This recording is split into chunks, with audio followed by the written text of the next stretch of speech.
out-of-hospital deaths. Last month, we told you about the alarming numbers from the state that showed they'd spiked during the first 2 months of the pandemic. News 8's Lindsay McComal checked in with Spectrum Health to see if that concern remains as the pandemic stretches on. Yeah, Brian and Emily, I also checked back with the state to see if they have any updated numbers from the last 2 months. Those are not available yet, but I did learn that overall ER visits are down. The overall number of patients that present to the emergency department is down about 7 to 8% from our normal. Of the patients that are coming in, they are a little bit sicker and have a higher chance of getting admitted than before COVID. And is that because it's patients who have put off care, or are there other factors there? It could be that. I think at the beginning of the pandemic, there were certainly patients that put off care or for one reason or another couldn't get in with their doctor or were concerned to come in. I saw multiple patients present with delayed chest pain that had completed heart attacks that missed any chance of intervention.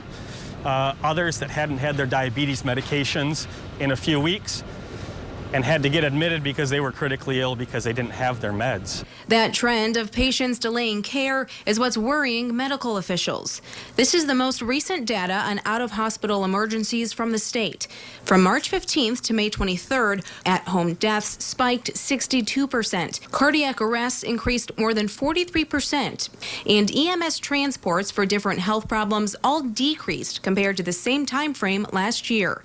Since these numbers were released last month, the focus has been on urging people to get medical help if they need it. I see less of that now. I think we're doing a good job relaying to the public that it's safe to come in, and we are ready. And we have capacity, and we're the safety net for the community, and we're going to be ready.